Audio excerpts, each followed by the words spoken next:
ফের খাঁচাবন্দি চিতাবাঘ। কালচিনির চা বাগানে খাঁচাবন্দি চিতাবাঘ। খাঁচাবন্দি চিতাবাঘ কালচিনির চা বাগানে খাঁচাবন্দি। মাঝে মধ্যে সেখানে আতঙ্ক ছড়ায় স্থানীয়দের মধ্যে, কারণ চিতাবাঘের দেখা পাওয়া যায়। ফের খাঁচাবন্দি করা হলো চিতাবাঘকে। কালচিনির চা বাগানে খাঁচাবন্দি চিতাবাঘ।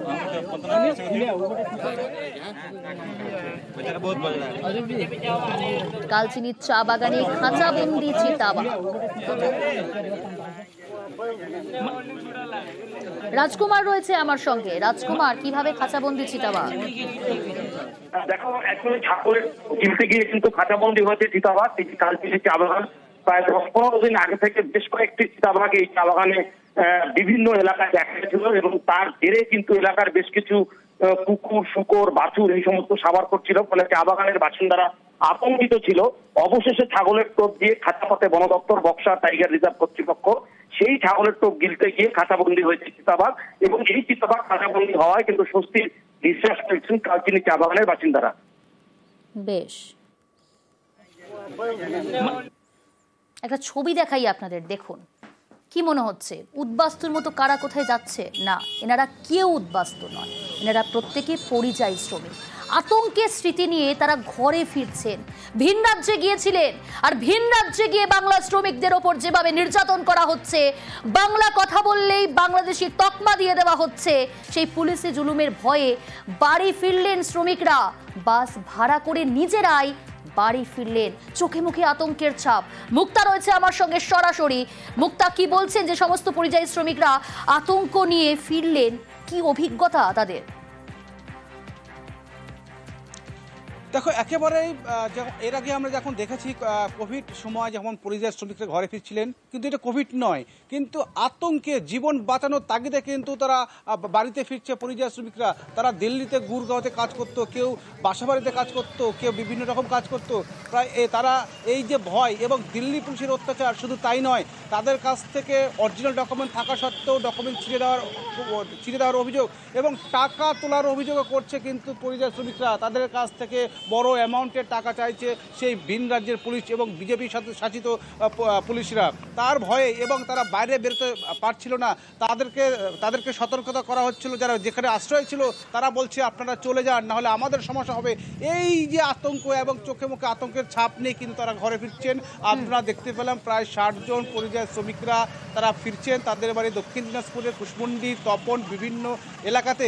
তারা কালিয়াগঞ্জে নামেন এবং কালিয়াগঞ্জে নামার পর কিন্তু পুলিশ প্রশাসন কথা বলেন এবং তাদেরকে সাহায্য করে বাড়িতে পৌঁছে দেওয়ার জন্য।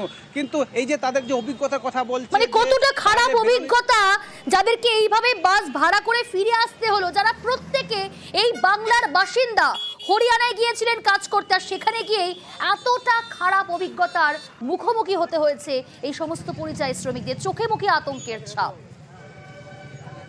আমরা দিল্লি খাটতে গেছিলাম, খাটতে গিয়ে এই অবস্থা আমাদের হয়ে গেল 2-3 বছর হয়ে গেল। কি সমস্যা হয়েছে?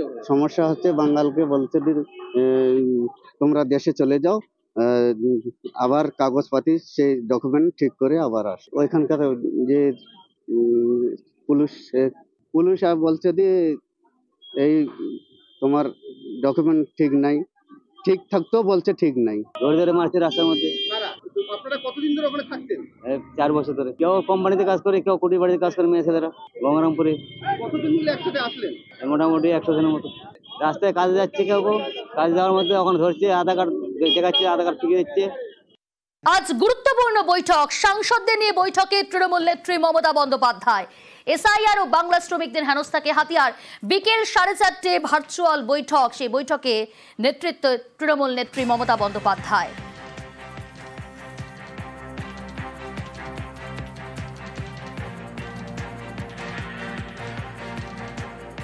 আবির রয়েছে সরাসরি আমার সঙ্গে। আবির, আজকের এই গুরুত্বপূর্ণ বৈঠকে কোন কোন বিষয়ে আলোচনা? মমতা বন্দ্যোপাধ্যায় কি নির্দেশ দিতে পারেন, কি বার্তা দিতে পারেন আজকের বৈঠকে?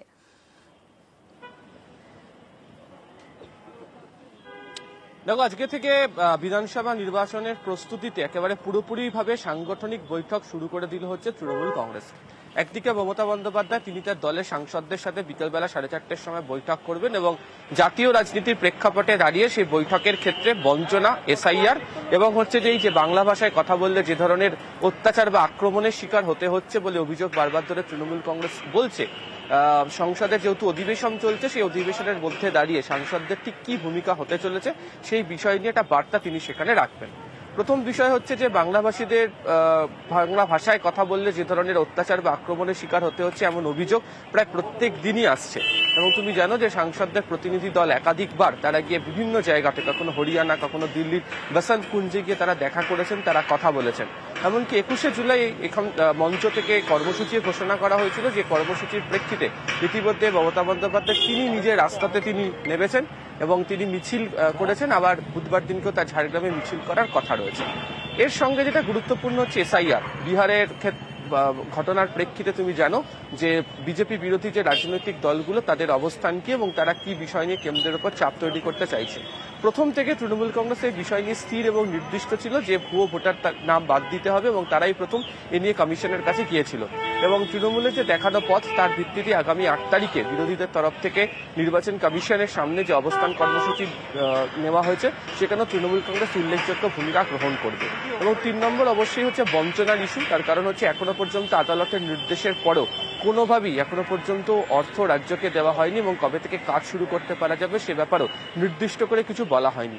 এই পরিস্থিতিতে দাঁড়িয়ে সংসদের অধিবেশনের মধ্যে সাংসদদের কি ভূমিকা পালন করতে হবে, তারা কোন ইস্যু নিয়ে চাপ তৈরি করবেন, এমনকি ফ্লোর কোঅর্ডিনেশন করার ক্ষেত্রে কোন কোন বিষয়গুলো সর্বাধিক গুরুত্ব পাবে, মূলত সেই বিষয়গুলোকে নিয়ে বার্তা দেওয়া হচ্ছে।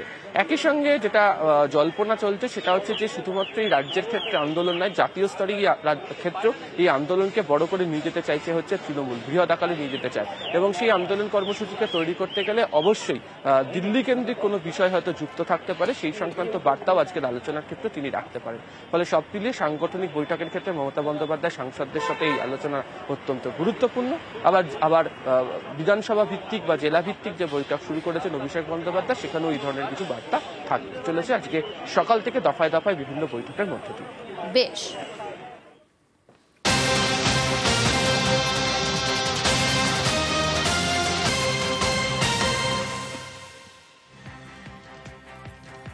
এদিকে বাংলার সাংসদদের সঙ্গে বৈঠক করবেন অমিত শাহ। কোন পথে মোকাবিলায় বারবার সরব হয়েছেন তৃণমূল নেত্রী মমতা বন্দ্যোপাধ্যায়। বাংলা বললে বাংলাদেশি তকমা, ভিন রাজ্যে বাংলাদেশি তকমা নির্যাতন করা হচ্ছে, অত্যাচার করা হচ্ছে। এসআইআর ও বাংলার পরিযায়ীদের হেনস্থায় চড়া সুদ তৃণমূলের। মোকাবিলা নিয়ে আলোচনার সম্ভাবনা আজকের বৈঠকে। বাংলার সাংসদদের সঙ্গে বৈঠক অমিত শাহের।